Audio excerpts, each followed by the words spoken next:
You're listening to the Journey to Launch podcast, paying off $30,000 of debt, quitting her job, and achieving flexibility with Diania Merriam. Hey, Journeyers. Today in the rocket chair, in the rocket seat, we are blasting off. Yes, I'm going that corny with the brand. Yeah, because the rocket, whatever.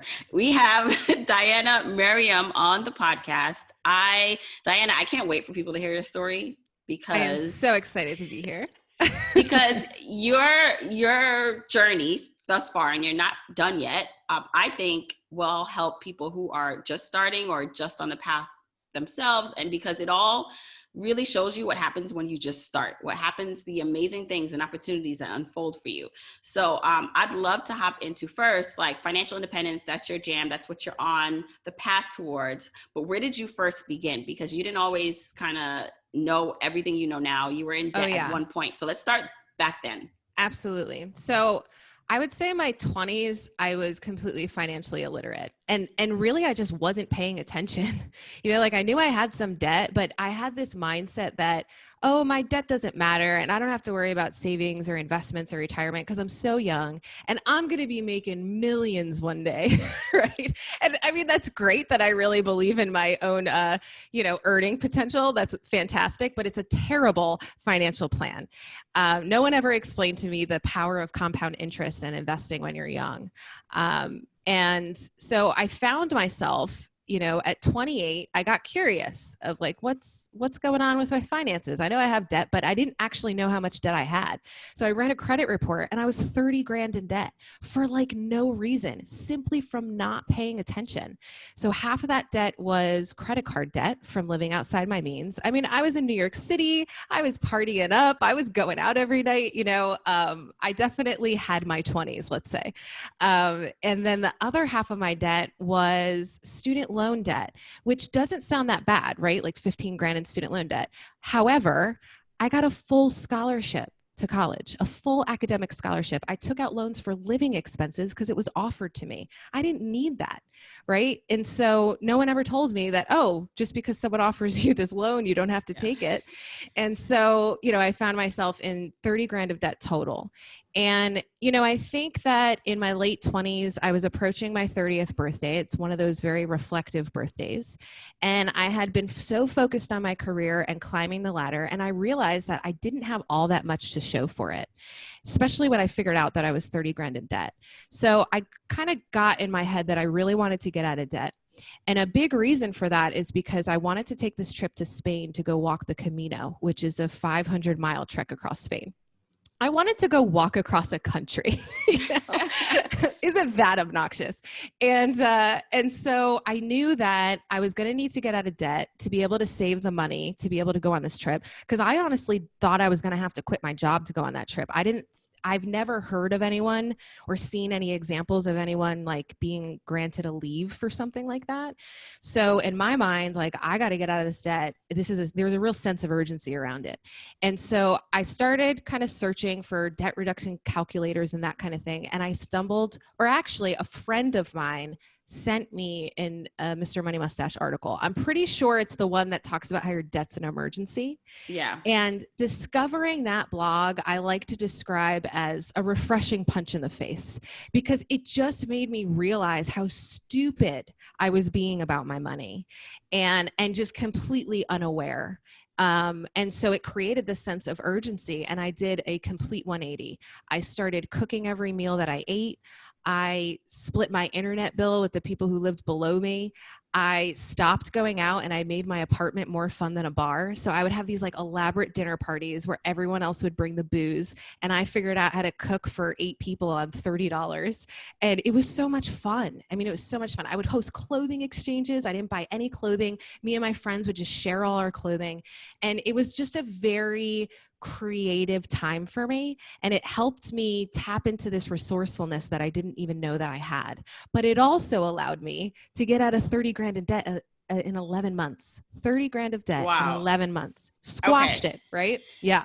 So, okay, a couple of questions here. So for you, what was your career in? What was that field? So I work in brand extension and licensing. So if you think of things like Budweiser beer brats or even Welch's fruit snacks, that's like the Ooh, my best-selling fruit favorite. snack. I know it's like a $400 million business, right? It's the most Yeah. popular fruit snack in the U.S. It's a licensed product. So what that means is that Welch's doesn't actually make it. Another company, if you turn the package over, it'll say manufactured by Promotion in Motion. That's the licensee. So they literally do all of the work. They develop the product. They sell the product, they market the product, they do everything that you think Welch's is doing, right? And then they pay a royalty back to Welch's to use the brand name. So I've built my career in representing brands like that. I work at one of the largest agencies in this industry. And I essentially sit in the middle and kind of facilitate those deals. And then as an agency, we manage those businesses day to day. I actually used to work for Muhammad Ali, which is this painting behind me. It's one of the last things he signed, but he was really smart when he was in his prime. I believe it was in the 80s. He trademarked his name, he trademarked his signature, and he trademarked phrases like float like a butterfly, sting like a bee. And so he had this portfolio of intellectual property that he could then license out and collect a royalty on. So that was one of my first jobs out of college is I managed about 70 partners that were licensing his name. And so I'm a huge Muhammad Ali fan. That's why he's hanging right there. Wow, that is fascinating. Okay, now I have a million other questions. Okay, I'm sorry. I have to take a detour here. So this career, what was your major? I majored in marketing. And the thing that was interesting to me is that licensing is a form of marketing because it allows a brand to get into a category that's like extending their brand. It's also known as brand extension, right? And many times brands will do that on their own. So like Lysol makes cleaning sprays. It makes a lot of sense for Lysol to make sponges. But for a lot of business reasons, Lysol didn't want to take on all of the risk to do it themselves. So we actually represented Reckitt Benckiser, who owns the licensed Lysol brand, and licensed that brand to a manufacturer of sponges. And so they still got to get on into the category, but without taking on all the risks themselves. It's an ingenious business model. It's a multi-billion-dollar industry that most people don't know about. Yeah, and that's why I asked about what you majored in, because these are like the kind of fascinating careers that, when typically people think about something, it's like the a marketing that everyone does, everyone knows about already. But there's these little segments within the space that seem very interested. So I always just like urge people listening, journeyers, about like, maybe they're starting out or they want to make a transition, that these type of interesting careers are out there. Oh, So yeah, definitely. how did you find out about it, right? Like, is there somewhere where you knew someone in the industry, you had a connection? Yeah. This is kind of a funny story, how I got my first job in the industry. So I went to school in New Jersey. I went to Montclair State. And at the time, like between my junior and senior year of college, I was selling water purification units in the city, like knocking door to door in New York City. It was like my first real job, like professional job. And I had this idea that I was going to work full time during the day and go to school full time at night. And I just realized it wasn't going to work. So going into my senior year of college, I wanted to find a new job.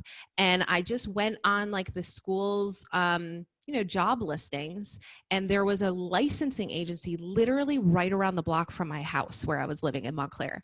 And they had a listing that was very old. So I didn't think they were still hiring, but I thought, they're literally right there. Let me just go walk over there. So I threw on a suit, I printed out my resume, and I just walked in there. And they were so shocked that I would do that they gave me some of their time. I had an interview with a lovely woman who really liked me, and they explained what they did. I didn't even know what licensing was. I just knew it had something to do with marketing, and I was going to school for marketing. So they don't really talk about licensing in the business school I went to. There was like one day about franchising, which is a type of licensing. Yeah. But they really didn't dive deep into this multi-billion-dollar business. And so I got to learn about what licensing even was. And, she liked me. She wanted me to offer me a job. And she said, well, our president is going to China tomorrow. She's going to be back in a couple of weeks. We'd love for you to come back for a second interview. Well, now at this point in my life, and I was so naive. I would never do this now, but I just had never not gotten the job. I worked in restaurants and stuff before, you get the job on the spot. What is this second interview thing? So I actually said to her, well, if you wait a couple of weeks, I'm going to have another job by then. Like, if you're really that interested, why don't I just talk to her quickly now? And so they agreed, and I got to talk to the president, and then they hired me that day. So that was how I got that job. And that really is what set me on this career path. It's just kind of a stroke of luck, I'd say. Yeah, part luck. And then this is what they say, you know, they always ask business owners, like, what allowed you to succeed or start? And it's like, because I didn't know any better. It's like Oh yeah. literally like being naive and just like going after things. And being bold. I love that part of your story, honestly. And I hope it's these hidden careers and interesting things that I want more people to know about. So hopefully that sparks interest in someone listening. Now, talking about changing up your lifestyle to be able to pay off the $30,000 in 11 months. How was that? Because it's something that happens for people is, you know, they find out about, you know, financial independence or just getting better with their money, but not everyone in their life is on that same path. And so the change makes it harder. Like if all your friends like buy in, then it's easier. But if you're going to brunch every Sunday, you know, I know it's different with the pandemic, right? But like if you're doing things and everyone around you are doing things, how do you get people on board that maybe were not before? Well, I will say that I definitely went out less. I was so excited about getting out of debt that I definitely cut back on going out, but it didn't feel like deprivation because I replaced that with a lot of like personal development type stuff. So I was reading a lot. I was working out a lot. I was cooking every meal I ate. Like I was devouring the Mr. Money Mustache blog. Like it's not like I felt like I was missing out on anything because I was so interested in this topic that I was just devouring, you know, content about it. And then I was also being really creative with how I did use my time and money. So yes, like I still wanted to hang out with my friends, but I would have them over for dinner and I became like a really good cook. So they were all excited to come over. And what's interesting about having people over for dinner, and I still do it all the time, it's that it's so much cheaper, but it's also a lot more intimate, right? Like when you're out at a crowded bar and it's loud and like you're trying, you know, it's fun to go out. Sure. I mean, I did it a lot, right? In my 20s, but there's just something to the intimacy of having someone over for dinner, for cooking them a meal. They like appreciate it so much more, you know, and they thought I was being so generous for cooking for them. But like, to me, they were being generous and like making it really easy for me. Come to my house, you know, and the night's over, you have to travel all the way home in New York City and I get to stay in my apartment, you know, like to me, I thought I was getting the better end of the deal and I got to save money. So I don't know. I know a lot of people talk about deprivation and when they think about frugality and how hard it is to cut back. But I just think that if you're able to tap into your creativity and you're able to see what you're gaining versus what you're losing, it just makes the whole process a lot more exciting. Yeah, and especially when you have a goal that you're going after. So I know you talk about this and I talk about this, but like there's this balance that needs to occur on this journey because it is pretty long, right? Like, you know, getting all the money you ever need to never work again, right? Ultimately. But a lot of people like that is a marathon journey. And so within that, like you may decide when you were paying off debt that you were going to be really intense about that. And then, okay, because you wanted to get to this goal to walk, say that place again. It's the Camino de Santiago. A Camino, right? And so I feel like too, like your reasons sometimes push you further and faster. And for some people, maybe their why isn't like motivating enough. So I would say find that for yourself because that will motivate you. I also think your motivation changes over time, right? And I have this concept that I'm playing around with that I call flexibility. And it's really about prioritizing the journey and being flexible as opportunities present themselves or as obstacles present themselves. Because when you come up with your financial plan, to me, that is the direction that you're headed. And the purpose of that goal setting and that plan is to just chart your direction to help you figure out which way you're stepping. But if you're so rigidly holding on to it, I don't think you're able to adapt as things are inevitably going to come up, right? And so your reasons for why are going to change. And I think that I really benefited from recognizing that the tenacity and energy that I had in those 11 months getting out of debt is not sustainable for my whole journey to financial independence. I had to learn how to evolve in my relationship with money. And that, I mean, in theory, I could put my head down and like just figure out ways to continue to reduce my expenses and increase my income. I could, I ended up with a 60% savings rate. I could have just spent most of my time saying, how do I get it to 70? But after 60%, I just realized that I opened up bandwidth to ask bigger questions. Now I'm not asking myself, how do I make more money, or how do I save more? I'm asking myself, how do I want to use my time? How do I want to contribute to the world? Having financial security opened up the ability for me to ask those big questions. Right. And you can reach levels of financial security while without having like financial independence. Like, and that is my wish and goal for everyone, because I know there are some people now who think, okay, like financial independence is impossible. And while I do think it's a privileged path for many people, because there are some people who like, they can't even think about like this. They're trying to just like put food on the table and pay their rent. And I get that. Right. And, but I do think that in order to reach, even to start financial independence, you have to get things in order first. And all those things help you pay off debt, help you save. And the financial freedom, security that you get along the way is what it's all about. So, yeah. And I will say to that point, I don't think the prize of pursuing financial independence comes at the end. I think there are these like small prizes along the way that a lot of us choose to walk past because we're so focused on the big prize. So like, for example, and just telling you with my story, this was 5 years ago that I got out of debt. 5 years ago, I got out of debt. I walked the Camino. I came back and I bought a house, and I started a business where I took a big loss in the first year. A lot has happened in the past 5 years. However, I have been able to find some financial security that I'm just now starting to emotionally embrace. So for example, I just realized yesterday that I am Coast Fi. So that means that if I don't contribute $1 more to my retirement vehicles, I'm able to retire at traditional retirement age. That's a huge weight off my shoulder, right? To know that regardless of what other decisions I make, traditional retirement, I'm set for that. That feels very good. The other thing that, I'm going through another transition right now that I didn't anticipate this a year ago, or when I came up with my plan to reach financial independence, which by the way, I'm about 6 years away if I was staying on the track I was on 2 months ago. However, I have decided to leave my job. And the reason why I feel comfortable doing that is because I have what they like to call, and am I allowed to curse on this podcast? Well, you could probably just say the F. You. I have what, okay, so wait, when polite people call it peace out money, I like to call it FU money. Yeah, I call it FU money. Okay.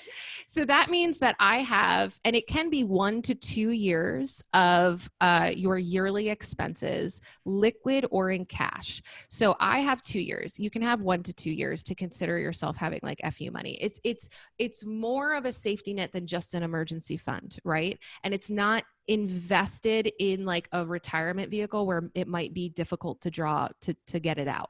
So I have about a year of cash in my savings account right now. And then I have another year of my yearly expenses in an after-tax brokerage that in theory I could sell.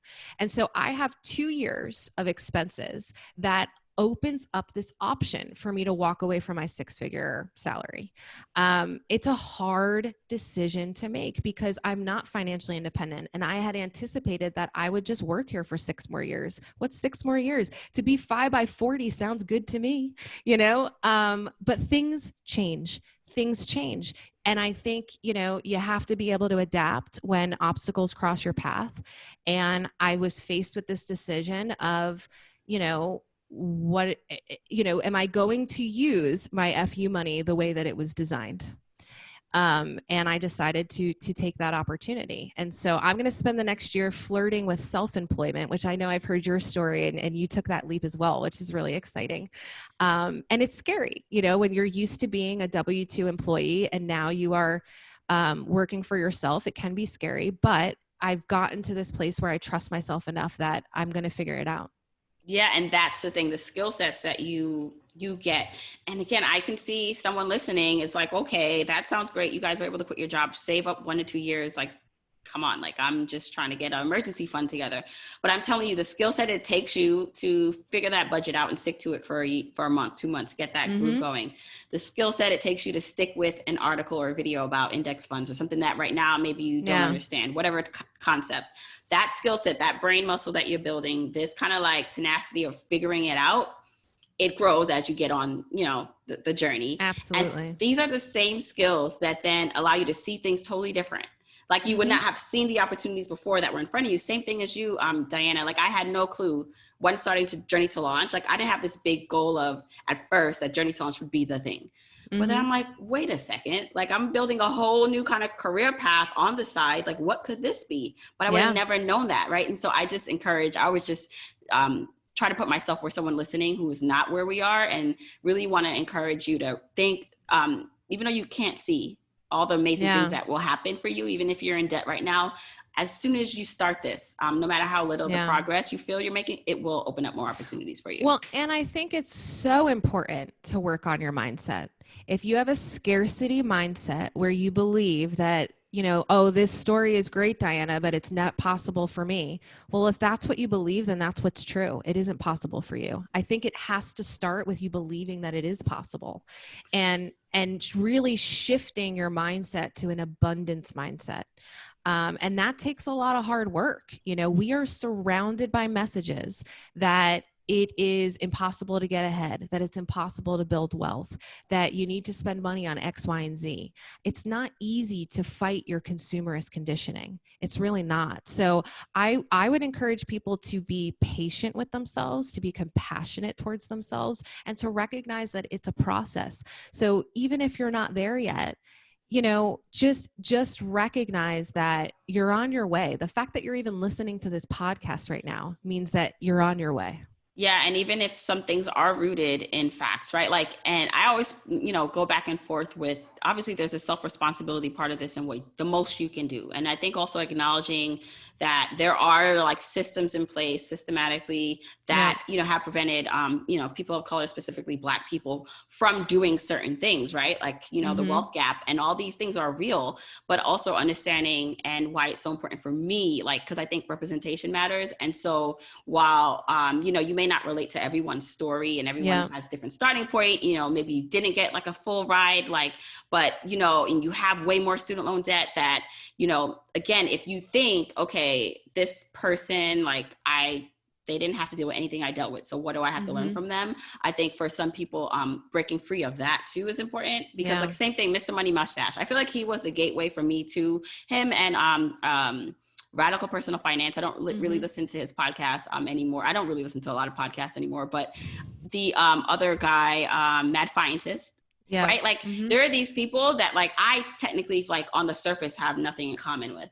Right. But hearing them talk about this concept, I was like, wait a second. And there may be some things I don't agree with how they speak or what they're doing now, but I'm like, I'm so glad I found that, because then I was able to translate it in a way that works for me. So totally. And I think that from other people's stories, I definitely got caught up in the beginning of like trying to be Mr. Money Mustache, right? Like I just like really kind of put him up on a pedestal and thought I got to follow what he's saying.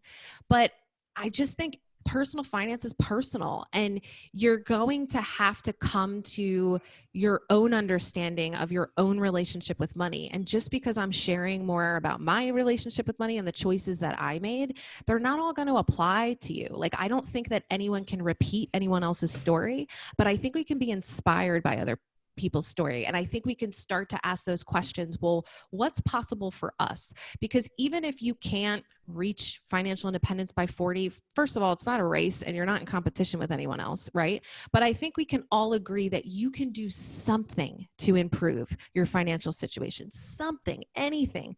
And if it's even just working on your mindset at first, well, then that is something, I just think that I've had to learn to really kind of customize my relationship with money to apply to me. Like, I don't like to ride bikes. Sorry, Mr. Money Mustache. I'm not going to do that. Right. There are choices that I make that don't follow the traditional narrative of the FIRE movement, but that's okay because it's my decision. It's my life. Yeah, yeah. And so some of the things that you've been able to do that I definitely want to hone in on, because I think would be really helpful, is you were able to negotiate to move from New York City, high cost Yeah. of living, where I'm still living, Brooklyn, right, to Cincinnati, right, low cost of living, with your employer who traditionally did not like really allow that. Yeah. Mm-hmm. Pre-COVID, pre-COVID, Right. pre-pandemic, where working from home is now more, Yep. normal. But how did you do that? Because that, I Yeah. think, for some people will be useful to understand. Yeah. So the way I went about that, I'm a salesperson. And so my performance is basically all comes down to the numbers. And I had a few years where I basically like doubled my sales each year. It was just really good. I was like on fire, and I was being compensated well for that. Like I was getting big jumps in my pay every year. And my employer was very happy with me. So I knew I had leverage. I think that's like very important to recognize that when you are a very valued employee and you understand that you have leverage, now you can start making those asks. I was also there for 5 years at the time. So I think that if it was like my first year there, they would have just said no, but they were like invested in me by that point. And so, I went to, we closed the fiscal year. I had another great year. And I just said to them, what's more important to me than another raise is more time and freedom. I'm having a very early midlife crisis and I just need to like get out of New York. I just did not realize how much it's stressing me out. I really want to go to Cincinnati and just try out another city. I've never been anywhere else aside from New York and New Jersey. And by the way, I'm also going to need 2 months off to go walk across Spain. And I think that they handled it really well because they recognized that, they didn't want to lose me and I didn't want to leave. I wasn't saying I'm going to go quit and do this stuff. I'm saying I need to go do this for me, but I still really value working here. And so can we work out some kind of arrangement? And so I was able to move to Cincinnati and work remotely before it was the norm. And then when it comes to the sabbatical, the way I framed it to them is if I was pregnant right now, I would be taking 3 months off maternity leave. I don't want to birth a child. I want to birth a world adventure. And so I want 2 months off unpaid. And I wanted my job back when I get back. And I ended up doing 12 months of work in 10 months. That was actually one of my best years sales wise, because I felt the need to prove to them that I could take 2 months off and still like crush it at my job. And that worked out really, really well for me. And I think that I had a great relationship with my boss. They believed in me. They really were invested in my own personal development because, the more interesting I am as a person, the better a salesperson I am. And so it actually, I think I took a lot of time to show them why this was good for them while also being good for me. And I think that helped a lot. Yeah. And and we are now in a position, I mean, I know not every company is doing this, but there are a lot of companies now where you're working from home, they're not going back to the office. Maybe, it's indefinitely, maybe it's for, another year, but you can potentially say, does it matter if I am, in New York, or in a high cost of living place? Like I can move anywhere and still do the work. Exactly. So it doesn't really matter. Exactly. It's a much easier ask today than 3 years ago when I asked. It was pretty unconventional then, but for a company today to not consider fully remote work, I mean, they're just behind the times, frankly. The other thing that I wanted to point out to the listeners is that I just read this book. It's so good. It's actually called So Good They Can't Ignore You by Cal Newport. Yeah. And when I read it, I thought, wow, this is what I did, is I built up my skills and I became so valuable to them that I could then trade that equity almost for what was even better than more money, again, which is time, freedom, autonomy. I mean, that's what really contributes to career satisfaction. So, to spend the younger part of your career, like paying your dues and just investing in being indispensable, to then be able to kind of cash that in for your reward for that is to be able to ask for autonomy and freedom. And that's exactly how it worked for me. Right. Now, do you think, so I feel like there are people listening who love their job and they're already doing, like, they're so good already and they can like, okay, I got some wheels are turning here. And then there are some people who are like, doing just the bare minimum. They hate what they're doing. Like they're just dreaming of like leaving. And Yeah. they're thinking FI or, sabbatical or early, this is the escape they need. Right. And I think that is like a mindset thing, because I do believe that, like, I do believe some situations are just not good, just not a safe situation, just not mentally okay. But I also do believe that whatever you think, if you think it's the outside and everyone else, you can take that with you. Even if as an entrepreneur working for yourself, like, you'll find someone else to be like, I can't stand my customer. I can't stand this contractor. So can we talk about the mindset also of, I don't want to say accepting where you are, but like embracing. Yeah, I guess it is accepting where you are, no matter if you think you don't like it or if you don't like it, to make the best of it so you can leverage it and do more. Exactly. And I would say that if you are pursuing FI because you're miserable in your job, then you're still going to be miserable after you reach FI. And the reason for that is because circumstances attribute very small percentage to your overall happiness. So I had to ask myself very hard questions, even as I decided to quit my job. Am I dissatisfied where I am because of my own self, right? Like, is it internal? Because if it's internal, I'm going to carry this around everywhere. Or am I looking to move on for other reasons? And those, you kind of have to have a reckoning with yourself to say, like, what is actually happening here? But if you are miserable in your job, go find a new job.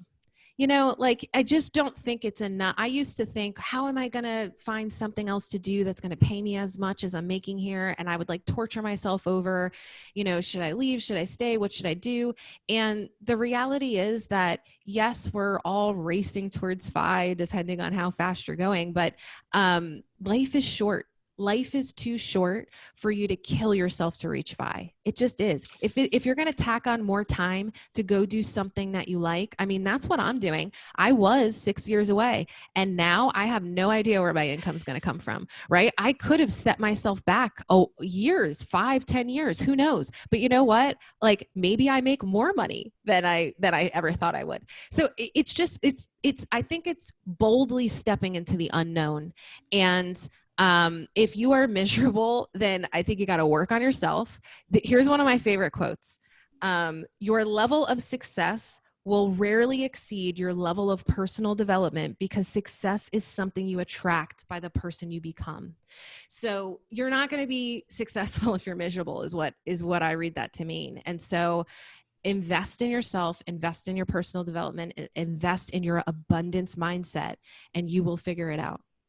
Yeah. And like you said, even with like going to find another job, even if that right now is not something, depending on your industry or just like your position right now, I think just preparing yourself, looking at other options. If, taking a sabbatical unpaid or quitting is not, you cannot do that right now because you're just starting your journey. You haven't, gotten through the stages, different levels that you need to, that it's still, there's still opportunity to do work, some groundwork for, like looking at other positions with maybe in your company and or hiring. So here's the thing too, investing in yourself, right? Like maybe your resume needs to be updated. Your LinkedIn profile like needs to be updated.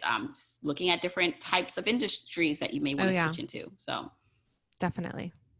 So, all right, talk about what now, because you talk about possibly extending your FIRE path, or shorten it. I feel the same way. Talk about what things you're going to focus on, because you just talked about leaving your job, right? Yeah. So, and you have the money like saved up, but what are you thinking you're going to do? What is the plan? So I have about 10 streams of income that I want to explore. And so I'm giving myself this next year to kind of flirt with all of them. One of the kind of lowest hanging fruit is I host this podcast, Optimal Finance Daily. That is a job. I was hired to do that. The producers are amazing. And right now they basically pay me to do 7 hours of work a week, because they do a lot of the, production and back end stuff. And then they make my job really easy. So I'm actually talking to them of how can I take on more responsibility and increase my income with them.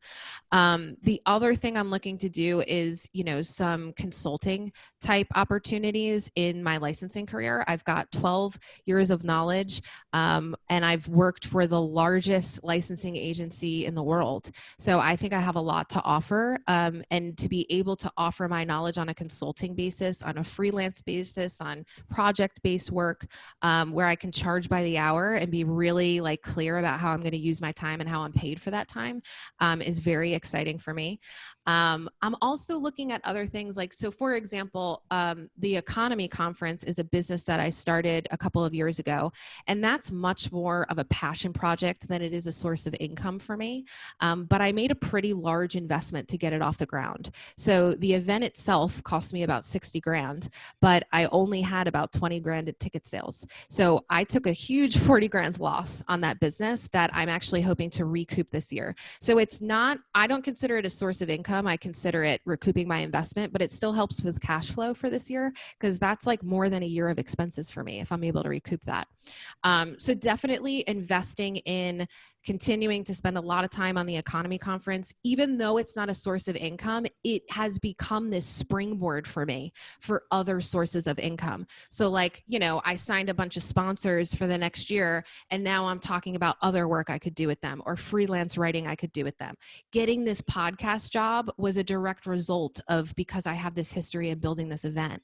And there were a lot of synergies between the show and what I do on my own business. So I think the other thing I really want to do is I want to build financial wellness workshops and sell them to corporations, because a lot of the corporations offer these workshops to help people understand their retirement packages and benefits, but they're facilitated by, you know, these banks that don't make them very fun. And so to be able to go in there and like shake it up, and it's like, it's almost like I get to do the EconoMe conference every day and talk about money in a very fun way, and also help out, you know, companies that want to make sure that their employees are educated on what the offering is.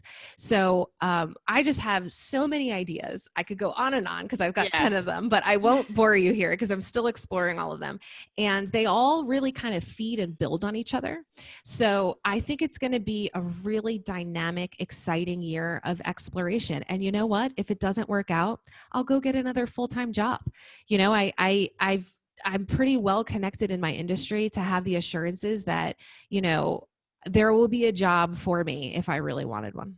Yeah. And so let's talk a little bit more about the EconoMe conference. Yeah. I know it's going to be coming up again. So talk about like what it's all about and, you know, why people should look into attending. Sure. So the EconoMe conference is also known as the TED Talks of the FIRE movement.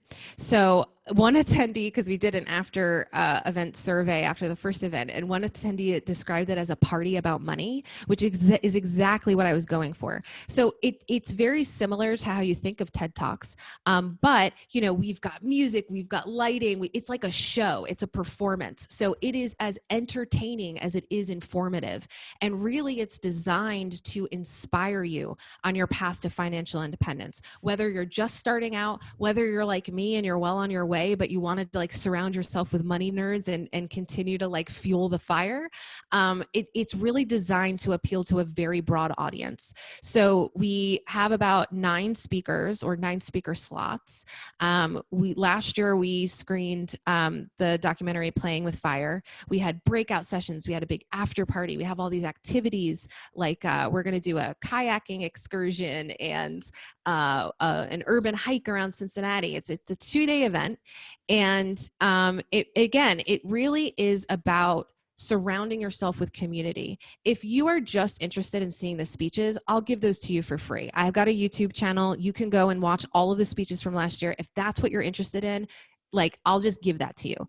But if you're buying a ticket, you're buying a ticket for the experience. And what I'm actually selling you is a feeling. To walk away feeling like your life is full of possibility. That is my intention around the EconoMe conference. And I got the idea for it because I attend another event called World Domination Summit.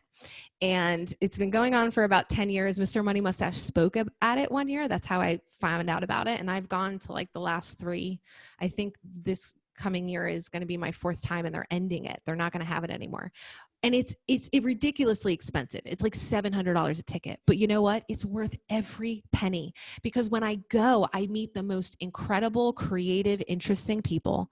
And I just walk away feeling very expansive, feeling like my life's full of possibilities. And I just have so many ideas. I mean, the idea for the EconoMe conference came to me while I was at World Domination Summit. And I remember being with a friend there, and we went to his office that was nearby, and while I was waiting for my flight home, and we just spent the afternoon journaling of everything we learned and everything that we wanted to come out of this amazing weekend. And I wrote 13 pages about this event that I wanted to create, and what the vision was, and why I was doing it, and what were my motivations, and why I was so excited about it. And I'll tell you, it was really, really hard to plan it. I spent 20 months planning the first event. And it was like I thought walking across the country was hard. That was like child's play compared to trying to build a conference. When I'm not like you, I don't have a big audience. Nobody knows my name. And I was trying to get like 700 people in a room to trust me enough to put on an amazing show. And it went so well. It was like the best weekend of my life. It happened in March, right before the apocalypse hit. So we really dodged a bullet that we could even still have it. But yeah, this to me is my passion project. This to me is my gift to the world, is creating this event.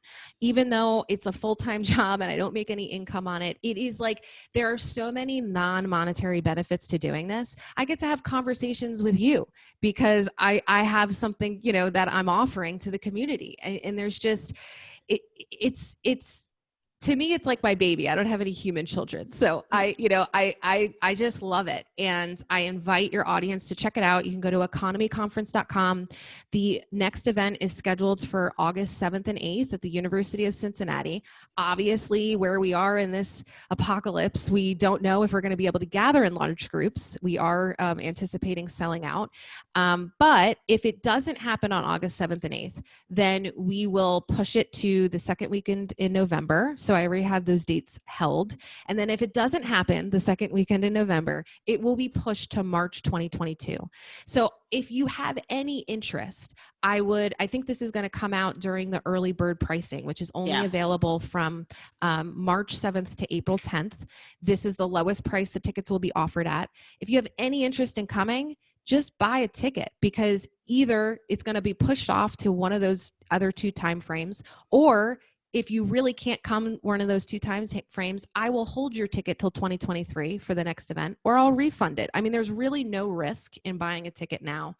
But it does certainly help me to know that there's a demand, and that I can start like shelling out money to my vendors and that kind of thing, because I cannot take another 40 grand loss on this event without my income. Yeah. And what I like about the event too is because oftentimes in the FIRE space, financial independent retire early space, for some people, like, it's kind of like very monotone, and it's not anymore. I definitely will say there's so many amazing voices, unique viewpoints, diversity. It's there now. It's just more like bringing those people, putting them on stage and giving them more spotlight. But this conference is very diverse. So you're not just hearing from like a white men. I'm talking about it is financial not. independence. I like to say it's not the white mansplaining conference. That's for sure. I am very proud of the fact that the majority of the speakers last year were women, and we are very committed to diversity. I don't like splash it everywhere that like we're so committed to diversity, because in my mind that's just the way things should be. So I don't I'm not very heavy-handed about that in my marketing. But if you look at my speaker lineup, it's pretty clear that it's diverse. Well, and that's the thing.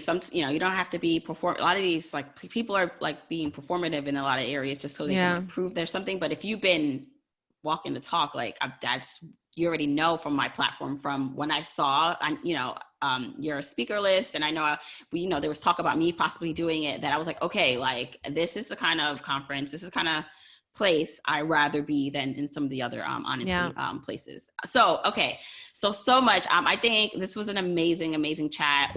So one thing I want maybe for you to maybe say to someone like listening right now, like they're like, all right, Diana, like this sounds amazing. Maybe they're already on board with the reaching financial independence. or maybe they're just like learning about it. This could be their first episode, learning about it or hearing about it. What would you say to that person about the next step they should take, other than getting a ticket to EconoMe? What is like the next thing they can do, or they should work on, like that will move them forward, will move the needle? I will say this: let your curiosity be bigger than your fear. Your mindset is so important. And even me, who is doing financially better over the last 5 years, I've just had to continually work on my mindset. And it's just constantly evolving. I think that to me is the most important part, because your thoughts lead to the words that you say to yourself and other people. When you say those words enough, they turn into beliefs. And in order for you to take really meaningful action, you have to believe it. Right? And then that action, if you do it over and over and over again, you lead to habits, and it's your habits that create your reality. So it sounds a little woo-woo to say like thoughts become things, but it's true, because it forces you to go through this process. It's really your habits that create your reality, but you've got to like use your thoughts to get to solidify those habits. And that's really, to me, money management and getting out of debt and all of that. It's all about prioritizing, saving, and investing. It's about prioritizing it, being aware of it, putting it front and center in your life. And it's totally possible, but it starts in your head. Yeah, I love that. All right. So tell everyone where they can find you, and again, talk more where they can get tickets for the EconoMe conference. Sure. So you can find me at economyconference.com. And EconoMe is actually spelled with an M-E at the end instead of an M-Y, because I'm so clever. But make sure you spell it right, EconoMe, or spell it wrong rather. And then you can also listen to me on the Optimal Finance Daily podcast. This is a daily show where I like to say that I serenade you with the sweet sounds of personal finance knowledge. It's an actual narration style podcast. So I'm reading to you from blog posts from a variety of personal finance bloggers, and then I offer you my own commentary on each article. And that happens every single day of the year, including weekends and holidays, and it happens in 10 minutes or less. So I love it. Yeah. Would encourage you to listen to that. And then as far as tickets to the EconoMe conference, this is, when we're recording this, is a little early in the game, but my plan is to open up early bird pricing on March 7th, because that's actually the 1-year anniversary of the first event. And then I'm going to close it down on April 10th, because that's my birthday and I want ticket sales for my birthday. So during that month, I'm going to make 200 tickets available for an early bird price. And that's going to be $149. Full price is going to be $199. So it is the value that you get for this ticket. It is incredibly low ticket price. Most people that came to the conference the first year were shocked that they got that much value for so little money. So if you are interested, I would encourage you to grab one of those 200 early bird tickets. Awesome. Well, this was great. Thank you so much for coming on, sharing more of your story, and I hope it will be a light and benefit to everyone who heard it today. Thank you so much.